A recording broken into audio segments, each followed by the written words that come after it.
ప్రసాదరావు గారికి హృదయపూర్వక ధన్యవాదాలు. అలాగే మన ఎక్స్-ఎమ్మెల్సీ గారైన దొరబాబన్న గారికి కూడా మా హృదయపూర్వక నమస్కారాలు తెలియజేసుకుంటున్నాము. దయచేసి అందరూ కూడా కిందికి దిగండి, వాళ్ళ అతిథులు మాత్రమే ఇక్కడ కూర్చుంటారు.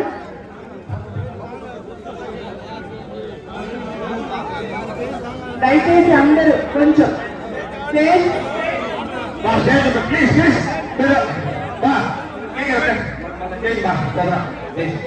నేను చెప్పాను చూడ ప్లీజ్ దిగండి కొద్దిగా దిగండి ఏమనుకోండి కొద్దిగా నా టైం అవుతున్నా ఉన్నానా గుజాల సార్ రాజన్ సార్ దయచేసి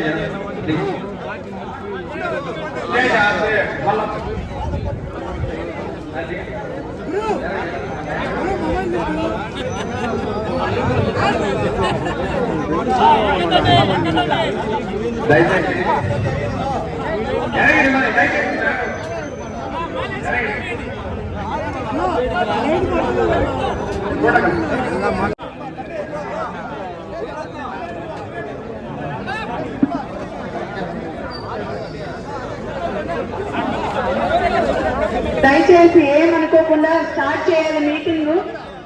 ఆల్రెడీ లేట్ అవుతా ఉందమ్మా.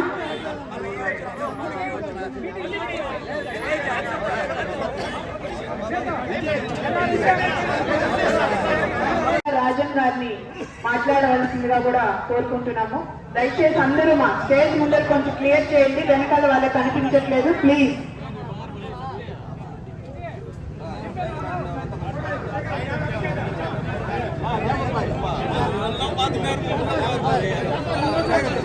సభకు నమస్కారం. పెద్దలు ఎంపీ గారు దగ్గుమల ప్రసాదరావు గారికి, అలాగే మన ఎమ్మెల్యే యువకుడు ఉత్సాహవంతుడు గురజాల జగన్మోహన్ గారికి, సీనియర్ ఎమ్మెల్సీ మాజీ ఎమ్మెల్సీ దొరబాబు గారికి, అలాగే మేయర్ కటారి హేమలత గారికి, మన డిప్యూటీ మేయర్ గారికి, ఇక్కడ ఇచ్చేసిన ప్రజలందరికీ కూడా పేరు పేరున నా యొక్క ధన్యవాదాలు. ముఖ్యంగా ఈ 5 ఏళ్ల పాలనలో జగన్మోహన్ రెడ్డి ద్వారా చాలా ఇబ్బందులు పడ్డాం. అది ఈ భూకబ్జాల రూపంలో అయితేనేమి, కేసుల రూపంలో అయితేనేమి, అలాగే అలాగే ఈ మందు, నకిలీ మందు ద్వారా ఎక్కువ మంది మనం అందరం కూడా ఈ చేపలాంటి తాగడం వల్ల మన వాళ్ళందరూ కూడా ఎక్కువ ఇబ్బంది పడ్డారు. అందరి ఆరోగ్యాలు కూడా పాడయ్యాయి. ఈ కిడ్నీ పేషెంట్స్ కూడా ఓపీలో ఎక్కువైనారు, అలాగే లివర్ పేషెంట్స్ కూడా ఎక్కువైనారు. కాబట్టి మన వాళ్ళందరూ కూడా ఈ ఆల్కహాల్, ఈరోజు ఈ మద్యాన్ని తాగడాన్ని తగ్గించుకోవాలా. తగ్గించుకుంటే అందరూ ఆరోగ్యం, కుటుంబం బాగుంటుంది. లేకపోతే కుటుంబం పెద్ద పాడైతే అందరికి కూడా ఆరోగ్యం పాడైపోతుంది. ఈ విషయం ఎందుకు చెప్తున్నా అంటే మన ప్రాంతంలో మన వాళ్ళకే ఎక్కువ ఈ అలవాటు ఎక్కువగా ఉంటుంది. కాబట్టి ఈ అలవాటుని పూర్తిగా తగ్గించుకోవాలా. అలాగే రాబోయే రోజుల్లో చంద్రబాబు నాయుడు గారికి ఎందుకు ఓట్లేయాలంటే, మనకు ఇంతకుముందు నిరుద్యోగులకి సెల్ఫ్ ఎంప్లాయ్మెంట్ స్కీమ్ ఉండేది. అంటే కార్లు కానీ లోన్లో కొనుక్కుంటే సబ్సిడీ ఉండేది, ట్రాక్టర్లు కానీ లారీలు కానీ కొనుక్కుంటే సబ్సిడీ ఉండేది. అలాంటి ఏ స్కీమ్ కూడా ఈరోజు మన కోసం ఉంచలా ఈ జగన్మోహన్ రెడ్డి. అన్ని కలిపి ఏది అడిగినా సరే నవరత్నాలు అన్నాడు. ఈ నవరత్నాలతో ఏమన్నా అంటే ఏమీ బాగుపడలా. ఆ 9,000 ఇచ్చే 9,000 10,000 రోజు 2 లీటర్లు వాటర్ అయితే మనకు దాదాపు 1,200 అవుతుంది నెలకి. సంవత్సరానికి ఎంత అవుతుంది? కాబట్టి ఆ 9,000కి విలువే లేదు. ఈ రోజు మనం బ్రతికే మార్గాన్ని ఇచ్చేలా, ఆదాయ వనరులను సృష్టించే మార్గాన్ని చూపెట్టాలా. ఇవన్నీ చేయగలిగిన ఏకైక నాయకుడు మన నారా చంద్రబాబు నాయుడు గారు. మనకు ఆదాయాన్ని సృష్టిస్తే మనం సంపాదించే మార్గాన్ని ఆయన చెప్పగలిగితే మనందరం కూడా భవిష్యత్తులో ముందుకు పోతాం. కాబట్టి మనందరం కూడా ఖచ్చితంగా సైకిల్ గెలిపించి చంద్రబాబు నాయుడు గారిని బలపరచాలా. దగ్గుమల ప్రసాదరావు ఎంపీగా ఒక ఓటు, అలాగే గురజాల జగన్మోహన్ ఎమ్మెల్యేగా ఒక ఓటు వేసి అత్యధిక మెజార్టీ గెలిపించి చిత్తూరు పట్టణాన్ని, చిత్తూరు నియోజకవర్గాన్ని ఆంధ్రప్రదేశ్ చరిత్రలోనే నిలపాలని కోరుకుంటున్నా. జై హింద్, జై తెలుగుదేశం, జై నారా చంద్రబాబు నాయుడు. సీరియల్ నెంబర్ కూడా ఇద్దరికి కూడా ఒకటే వచ్చింది. 2 బాక్సుల్లో కూడా ఒకటి మీదే మీరు అందరూ బటన్ నొక్కితే అది అన్ని కూడా సైకిల్ మీద పడతాయి. కాబట్టి అందరూ 2 ఓట్లు కూడా 1వ నెంబర్ మీద నొక్కండి. Thank you. ఇప్పుడు దగ్గర ప్రసాద్ గారు మన ఎంపీ గారు మాట్లాడతారు.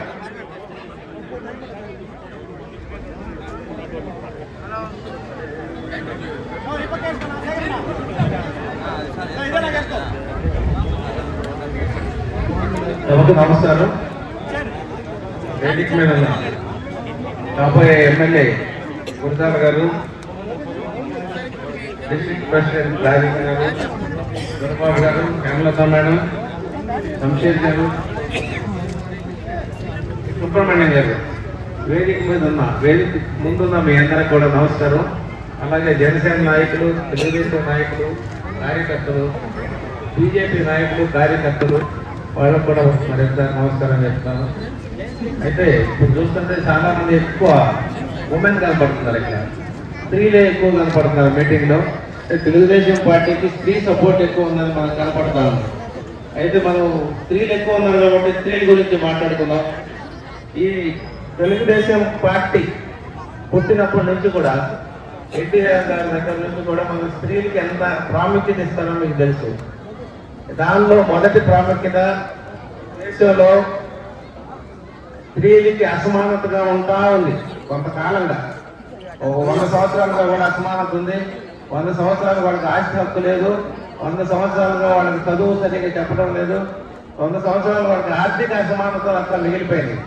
వాళ్ళు సెకండరీ సిటిజన్ గా ఉండాల్సిన పరిస్థితి వస్తే మన అన్న ఎన్టీఆర్ గారు వచ్చిన తర్వాత ఈ అసమానతలు ఉండకూడదు అని చెప్పి మొదటిగా 1986లో ఆస్తి హక్కు కల్పించుకున్నారు. స్త్రీలకి ఆస్తి హక్కు అంటే పురుషుడు ఎట్లాగో తల్లిదండ్రుల నుంచి తాత వారసత్వం వస్తుందో మీకు కూడా ఆ వారసత్వంలో భాగం వస్తుందని ఒక ఆస్తి హక్కు ఇచ్చారు. ఇది ఎంత గొప్ప నిర్ణయం మీ అందరికీ తెలుసు. అందరికి వస్తుందా? ఇప్పుడు అందరికి ఆస్తి హక్కు తీసుకుంటున్నారా? ఎవరు కనపట్టలేదు. సో ఆస్తి హక్కును వినియోగించుకోండి. ఎన్టీఆర్ గారు పెట్టి ఇప్పటికే 30 సంవత్సరాలు అయిపోయింది. మీ అభ్యున్నతికి, మీ సమానత్వం కోసం, మీ అభివృద్ధికి ఆస్తి హక్కును వాడుకోండి. అట్లాగే ఈ భారతదేశంలో 50% మీరు ఉన్నారు స్త్రీలు. భారతదేశం అభివృద్ధి చెందాలంటే 145 కోట్లలో 75 కోట్లు మీరే ఉన్నారు. దగ్గర 75 కోట్లు ఉన్నారు. మరి మీరు అభివృద్ధి చెందకుండా భారతదేశం ఈ 75 కోట్ల మంది ప్రజల్లో పనిచేస్తే కుదరదు. కాబట్టి మీరు కూడా పనిచేయాలి. మీరు కూడా ఆర్మీలోకి రావాలి, మీరు కూడా డిఫెన్స్ లోకి రావాలి, మీరు కూడా ఎయిర్ ఫోర్స్ లోకి రావాలి, మీరు కూడా నేవీలోకి రావాలి, మీరు కూడా పోలీస్ వ్యవస్థలోకి రావాలి, మీరు కూడా ఎంటర్ప్రైనర్షిప్ లోకి రావాలంటే బిజినెస్ లోకి రావాలి. అట్లా వస్తే కానీ ఈ దేశం మనం లెక్కేసుకున్న ప్రకారం అభివృద్ధిలోకి వెళ్తుంది. అలాగే మనకి చంద్రబాబు నాయుడు గారు వచ్చిన తర్వాత స్త్రీల కోసం ఆయన చేసిన సేవ అంతా ఇంత కాదు, ఆయన చేసిన ఉద్యోగ భద్రత సాఫ్ట్వేర్ మన అందరికీ పనికి వచ్చింది. స్త్రీలకు మనకి తల్లిగా మనకు పనికి వచ్చింది, కూతురుగా మనకు పనికి వస్తుంది, అమ్మమ్మగా పెన్షన్లు ఇచ్చారు, పెద్దలకు కూడా పెన్షన్లు ఇచ్చారు. ఇప్పుడు కూడా సూపర్ 6 లో ఆయన పెట్టిన 6 వాటిల్లో 3 స్త్రీలకే వస్తున్నాయి. వాళ్ళ అభివృద్ధి కావాలని చంద్రబాబు నాయుడు గారు ఆలోచించారు. మీకు తెలుసు కదా, ఆర్టీసీ బస్సుల్లో పనులకు వెళ్ళేవాళ్ళు కానీ, గుడులకు వెళ్ళేవాళ్ళు కానీ, లేకపోతే ఇంకేదైనా పని మీద వెళ్ళేవాళ్ళు కానీ డబ్బులు ఖర్చు పెట్టాల్సి వస్తుంది. స్త్రీలకి ఎవరో వాడికి పెట్టుకోవడానికి వాళ్ళకి ఉచిత సౌకర్యం ఉంటుందని చెప్పి ఆర్టీసీ బస్సుల్లో ఉచిత ప్రయాణ సౌకర్యం పెట్టారు. అది చాలా ప్రయోజనమైన ఒక స్కీమ్ అది. అట్లాగే మనకి సిలిండర్లు చాలా కాస్ట్ అయిపోయినాయి. మనం ముందే 500, 600, ఇప్పుడు 1100, 1200 దాటిపోయింది.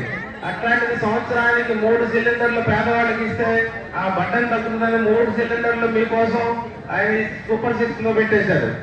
అలాగే ప్రతి ఇంట్లో 18 ఏళ్ళు నిండిన స్త్రీలకి, బాలికలకి వాళ్ళకి 1500 రూపాయలు ఇచ్చేటట్టు ఆయన ఏర్పాటు చేస్తారు ప్రతి నెల. సో అందుకని స్త్రీలను దృష్టిలో పెట్టుకొని చేశారు. అలాగే పురుషుల్లో కూడా యువకులు ఉన్నారు, వాళ్ళకి ఇప్పుడున్న ప్రభుత్వంలో ఉద్యోగం లేదు. గ్రాడ్యుయేట్లు మాత్రం లక్షలు వస్తున్నారు. ఇంజనీరింగ్ కూడా వస్తున్నారు, అదర్ డిగ్రీస్ వస్తున్నారు, కామర్స్ నుంచి వస్తున్నారు, పాలిటిక్స్ నుంచి వస్తున్నారు, పాలిటెక్నిక్ వస్తున్నారు, తర్వాత ఐటీఐ నుంచి కూడా వస్తున్నారు. కానీ వీళ్ళకి మాత్రం ఎక్కడ ఉద్యోగాలు కనపడట్లేదు. ఉద్యోగాలు కనపడకపోవడం కారణం ఏంటంటే ప్రభుత్వము ఉద్యోగ కల్పనలో ఏ మాత్రం శ్రద్ధ తీసుకోవట్లేదు. శ్రద్ధ తీసుకొని ఉంటే గవర్నమెంట్ ఉద్యోగాలు మనకు 100 ఉద్యోగాలు ఉంటే 20 గవర్నమెంట్ ఇస్తుంది, 80 ఉద్యోగాలు ప్రైవేట్ సెక్టర్ ఇస్తుంది. అంటే పరిశ్రమలు ఏర్పాటు చేయాలి. ఇక్కడ పరిశ్రమలు ఏర్పాటు చేయాలంటే ఏం చేయాలంటే ప్రభుత్వం సమర్థవంతంగా పనిచేయాలి. పరిశ్రమలు ఎవరైనా పెట్టుబడి రావాలంటే ఈ ప్రభుత్వం మీద నమ్మకం కలగాలి. ఈ ప్రభుత్వం మీద ఇది మాకు చేస్తుంది, లేకపోతే ఈ ప్రభుత్వం పరిపాలన బాగుంది, ఈ ప్రభుత్వం ఆర్థిక పరిస్థితుల్లో నమ్మకం కలిగేయాలి. అది కలుగు చేయలేదు కాబట్టి పరిశ్రమలు రావట్లేదు. మన విద్యార్థులందరూ నిరుద్యోగులుగా మిగిలిపోతున్నారు. ఈ నిరుద్యోగత అనేది చాలా పెద్ద జబ్బు. పాపం వాళ్ళు డిగ్రీ అయిపోయి ఉద్యోగం రాక యుక్త వయసు వచ్చి తల్లిదండ్రులు డబ్బులు అడగలేక చాలా బాధపడుతూ ఉంటారు. వీళ్ళకి ఉద్యోగ కల్పన కోసం చంద్రబాబు నాయుడు గారు లాంటి అతి సమర్థమైన నాయకుడు వస్తే మనకి ఆయన చూసి పెట్టుబడులు వస్తాయి, పరిశ్రమలు వస్తాయి, ఈ ఉద్యోగ సమస్యను తీరే అవకాశాలు చాలా వరకు కనపడుతున్నాయి. కాబట్టి ఇంకా చాలా స్కీమ్స్ ఉన్నాయి మనకి చెప్పి. మనం ఇప్పటికే కాలాతీతం అయింది కాబట్టి మనం ఇవన్నీ కలవాలి. టీడీపీ గెలవాలి, చంద్రబాబు నాయుడు గారు సీఎం అవ్వాలంటే మనకి మంచి ఉత్సాహం ఉన్న ఎమ్మెల్యే గారు మనకు వచ్చారు, గురజాల జగన్మోహన్ గారు. సో ఈ గెలిపించండి, ఆయన ఎమ్మెల్యే అవుతారు, అక్కడ చంద్రబాబు నాయుడు గారు సీఎం అవుతారు. మనకు జరగాల్సిన అభివృద్ధి అంతా జరుగుతుంది. అలాగే నాకు కూడా ఓటు చేయండి, ఎంపీ అభ్యర్థిగా పోటీ చేస్తున్నాను. ఎక్కడైతే ఎంపీ అభ్యర్థి గెలిచి పార్లమెంట్ లోకి వెళ్తామో మన చిత్తూరు నియోజకవర్గ సమస్యలన్నిటికీ మార్గం చూసేది, పరిష్కార మార్గం చూడటానికి నేను ప్రయత్నం చేస్తాను. పెట్టుబడుల, ఉద్యోగాల, పరిశ్రమల, రైల్వే విషయాల, చేనేత కార్మికుల విషయాల, లేకపోతే షుగర్ మిల్ విషయాల, లేకపోతే డైరీ విషయాల, అన్ని సమస్యల్లో నాకు ప్రవేశం ఉంది.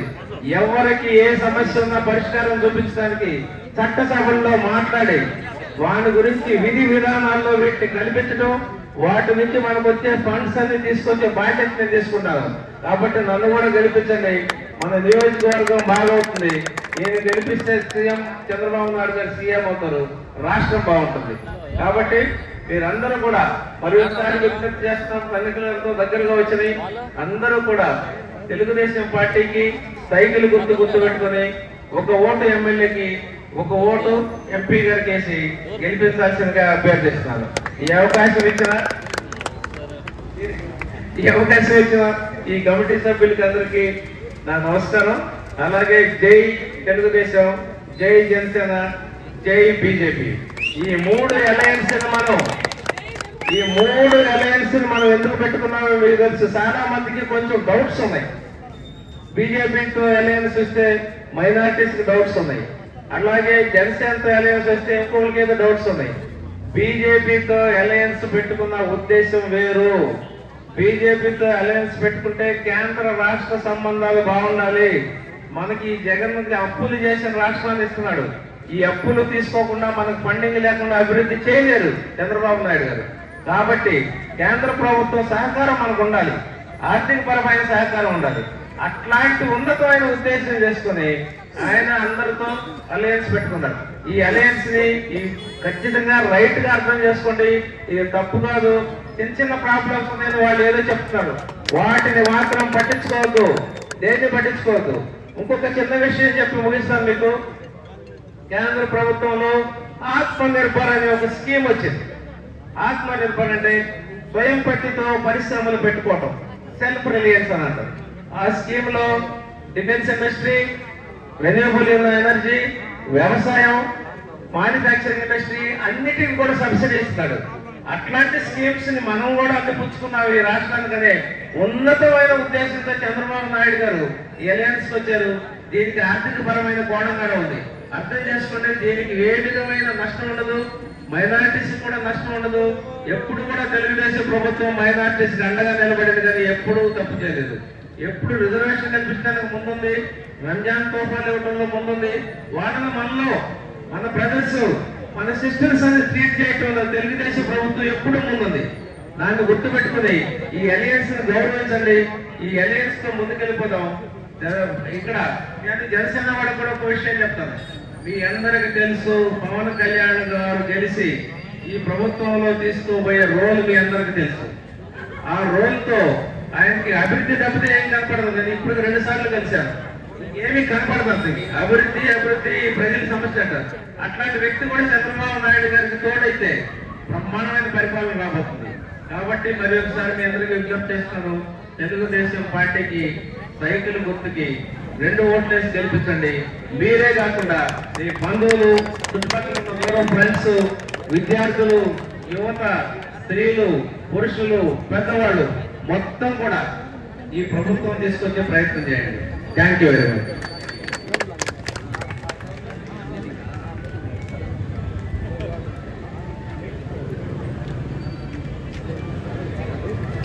అందరికీ నమస్కారం. ముందుగా క్షమించాలి, కొద్ది ఆలస్యమైంది. అక్కడ మేము పోయిన మాపాక్షిలో ప్రజలు ఎక్కువగా మీ మాదిరే హారతలు పెట్టి లేట్ చేశారు, కాబట్టి మీరందరూ క్షమించాలి. ఇక్కడికి విచ్చేసిన జనసేన, బీజేపీ, తెలుగుదేశం పార్టీ నాయకులు, కార్యకర్తలకి అందరికీ పేరు పేరున హృదయపూర్వక నమస్కారాలు. చిత్తూరు పట్టణాన్ని స్మార్ట్ సిటీగా తయారు చేసే విధంగా గురజాల జగన్మోహన్ అనే నేను ఒక మేనిఫెస్టో రిలీజ్ చేశాను. ఆ మేనిఫెస్టోలో మొట్టమొదటి అంశం మన నియోజకవర్గంలో త్రాగునీటి సమస్య. మనకి త్రాగునీటి సమస్య రావడానికి కారణం ఈ వైఎస్ఆర్ పార్టీ.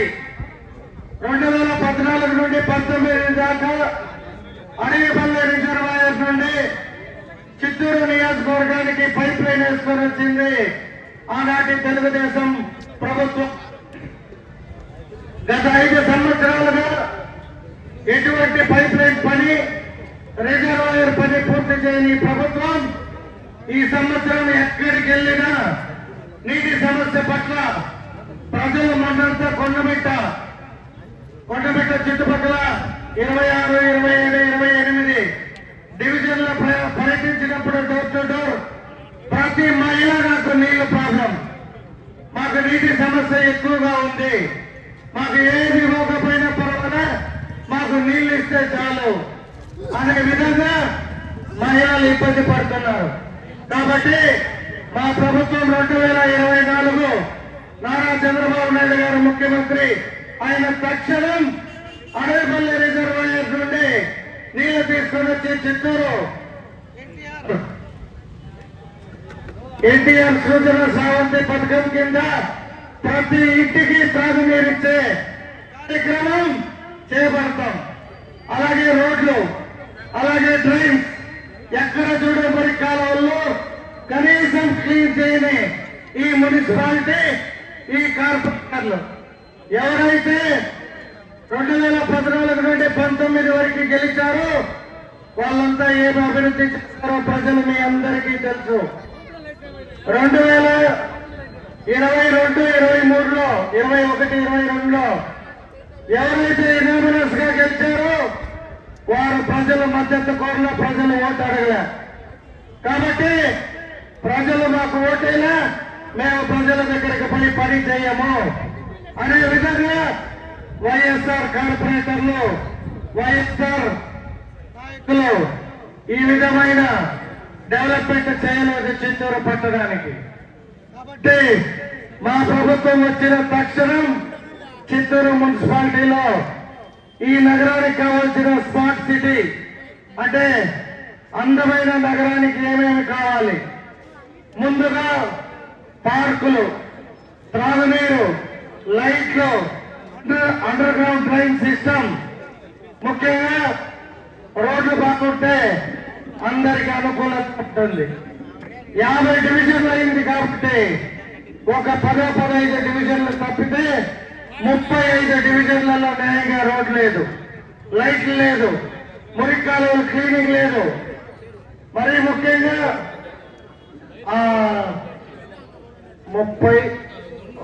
30 తేనపడ్డ మొన్న 22, 34, 21 డివిజన్లలో పెద్ద కాలువ క్లీనింగే 5 ఏళ్లుగా చేయలే.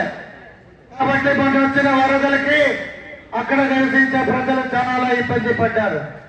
కాబట్టి వాళ్ళకు కూడా కాలువ పెద్దది చేసి అటు ఇటు కాంక్రీట్ రిటర్నింగ్ వాల్ కట్టి ఎక్కడికక్కడ కాలువని క్లోజ్ చేసుకొని వచ్చి క్లినిక్ కి కావాల్సిన ఓపెనింగ్స్ మాత్రం పెట్టి ఆ పని కూడా పూర్తి చేసే బాధ్యత మేము తీసుకుంటామని చిత్తూరు ప్రజలకు మాట ఇవ్వడం జరిగింది. మరీ ముఖ్యంగా చదువుకున్న విద్యార్థులకి ఉద్యోగాలు లేక చెన్నై, బెంగళూరు, హైదరాబాద్ మొన్న మేము ఎక్కడికి వెళ్ళినా మా పిల్లలకు ఉద్యోగాలు లేదు. ఎందుకు వస్తుంది ఉద్యోగాలు? వైఎస్ఆర్ ప్రభుత్వంలో ఎవరైతే ఎమ్మెల్యేలు నాయకులు ఉంటారో ఏ కంపెనీ వచ్చినా నా వాటా ఎంత, మా నాయకుడి వాటా ఎంత ఇస్తావు, మా నాయకుడి వాటా తేలితే మీరు పని చేసుకోవచ్చు, లేకపోతే మీ సంస్థ మూసేస్తాం అంటూ బెదిరింపులు. మరి ముఖ్యంగా చిత్తూరు పట్టణానికి సమీపంలో గుడిపాల, అలాగే యాదమూరి గ్రానైట్ ఫ్యాక్టరీలు, అనేక గ్రానైట్ ఫ్యాక్టరీలు మూతపడింది. 4-5 సంవత్సరాల క్రితం ఎక్కడికెక్కడ గ్రానైట్ వ్యాపారస్తులు మన భారతదేశం నుండి బీహార్, బెంగాల్, మధ్యప్రదేశ్ ఎందరో వచ్చి ఇక్కడ పని చేశారు. ఆ క్వారీల్లో, ఆ గ్రానైట్ ఫ్యాక్టరీలో మన దగ్గర నుండి గ్రానైట్ ఎక్స్పోర్ట్ అయ్యేది, మనందరికీ డబ్బులు వచ్చేది. చిత్తూరు పట్టణానికి సంబంధించిన ప్రజలు పక్క రాష్ట్రాల్లో కూడా పోయి స్థలాలు కొన్నారు, బాడుగ ఇండ్లు కట్టుకున్నారు. మాకు బెంగళూరు పట్టణంలో 5 లక్షలు వస్తుంది, 3 లక్షల బాడుగ వస్తుంది. ఈ రోజు ఎవరు సంపాదన లేదు, ఎక్కడికక్కడ ఫ్యాక్టరీలు మూతపడ్డాయి. ఒక్కొక్క ఫ్యాక్టరీ ₹1,00,000 మామూలు కట్టాలి. ఎక్కడికి కడతారు? కరెంటు రేట్లో 9 సార్లు కరెంటు ధరలు పెంచారు.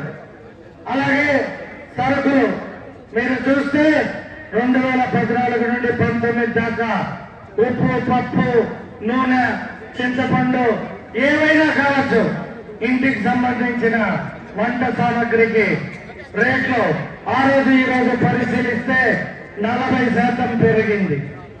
కరెంటు పెరిగింది. మరి ముఖ్యంగా హౌస్ ట్యాక్స్, మున్సిపల్ వారు హౌస్ ట్యాక్స్ ఎన్నో 5 రెట్లు పెంచేశారు. కానీ ఏ రోజు వచ్చి రోడ్ క్లీనింగ్ లేదు, కాలువ క్లీనింగ్ లేదు. కాబట్టి మిమ్మల్ని అందరినీ కోరుకునేది ఒక్కటే, తెలుగుదేశం పార్టీ వస్తే మాత్రమే ఈ రాష్ట్రం బాగుపడుతుంది, ఈ నియోజకవర్గం బాగుపడుతుంది. కాబట్టి మీ అమూల్యమైన ఓటు మే 13వ తేదీన ఎంపీ గారికి 1 ఓటు, ఎమ్మెల్యేగా నాకు 1 ఓటు, 2 ఓట్లు. సీరియల్ 1 చిత్తూరు 1. చిత్తూరు పట్టణం నెంబర్ 1 కావాలంటే మీరు రేపొద్దున ఓటింగ్ బ్యాలెట్ లోకి పోయి number 1 serial Gurajala Jaganmohan bracket లో జీజేఎం అని ఉంటుంది. నెంబర్ 1 గా మన నియోజకవర్గం కావాలి అంటే మీరు నెంబర్ 1 బటన్ నొక్కాలి, సైకిల్ కి తెలుగుదేశం పార్టీకి. అలాగే ఎంపీ గారికి కూడా నెంబర్ 1 ఉంటుంది, ప్రసాద్ రావు గారికి కూడా 1 అనే బటన్ నొక్కాలి. ఎప్పుడైతే మీరు తెలుగుదేశం పార్టీకి మే 13న ఓటేసి గౌరవిస్తారో, జూన్ 4న మన తెలుగుదేశం ప్రభుత్వం అధికారంలోకి వస్తుంది, మీ కష్టాలు తీరుతాయి. మీ అందరి పాదాభివందనం చేసుకుంటూ ఓటు తెలుగుదేశం సైకిల్ వేసి నారా చంద్రబాబు నాయుడు ముఖ్యమంత్రి చేయాలని కోరుకుంటున్నాం. అలాగే రేపు మనందరి ఆరాధ దైవం శ్రీ నందమూరి తారక రామారావు గారి అబ్బాయి నందమూరి బాలకృష్ణ 6 గంటలకి గాంధీ సర్కిల్ కు వస్తున్నారు. మీ అందరి ఆశీర్వాదం బాలయ్య బాబుకు ఉండాలని బాలయ్య బాబు అభిమానుల తరఫున, తెలుగుదేశం నాయకుడు కార్యకర్తల తరఫున కోరుకుంటున్నా. జై బాలయ్య, జై బాలయ్య, జై బాలయ్య, జై చంద్రబాబు నాయుడు, జై పవన్ కళ్యాణ్, జై నరేంద్ర మోడీ. మీ అందరి ఆశీస్సులు. Thank you. ప్రియమైన చిత్తూరు నియోజకవర్గం ప్రజలకి, చిత్తూరు పార్లమెంట్ నియోజకవర్గ ప్రజలకి విజ్ఞప్తి, మేము నిరుద్యోగ చైతన్య యాత్ర భాగం వచ్చేసాము. చంద్రబాబు మాదిరిగా మాటలు మాట్లాడి తెలియజేస్తాను. చూడండి తమ్ముళ్ళారా, అక్కలారా, అందులో చూడండి, గత 5 సంవత్సరాలుగా వైఎస్ఆర్ ప్రభుత్వం జాబ్ క్యాండిడేట్స్ రిలీజ్ చేయలేదు. ఇది చాలా బాధాకర విషయం. నేను ఒకటే మాట చెప్తున్నాను, మన జగన్మోహన్ గారిని చిత్తూరులో గెలిపించుకుంటే చిత్తూరులో ప్రతి కుటుంబానికి గవర్నమెంట్ జాబ్ ఇస్తారు, అదేవిధంగా ప్రైవేట్ జాబులు ఇస్తారు. అదేవిధంగా మన ఎంపీ గారు అయినటువంటి ప్రస్తుతాలను కానీ ఖచ్చితంగా గెలిపించుకోవాలి. ఇద్దరు కూడా గుర్తుపెట్టుకోండి, సైకిల్ గుర్తుపై ఓటు వేసి అక్కడ గెలిపిస్తే చిత్తూరుకు సంబంధించి ప్రతి కుటుంబానికి న్యాయం జరుగుతుంది. నిరుద్యోగ సమస్య పూర్తిగా రూపాలంటే మళ్ళీ చంద్రబాబు రావాలి. ఆ విషయాన్ని గుర్తుపెట్టుకున్నారా? అక్కడ అందరూ గుర్తుపెట్టుకోండి. రామారావు ఖచ్చితంగా ఇది గెలిస్తేనే రాష్ట్రం బాగుపడుతుంది. తెలియజేసుకుంటూ ఖచ్చితంగా బాలకృష్ణ చేస్తున్నారు. అక్కడ జనాలు చేసి ఆ యొక్క సభను విజయవంతం చేయాలని కోరుకుంటూ సెలవు తీసుకుంటున్నారు. జై హింద్, జై చంద్రబాబు, జై జగన్మోహన్.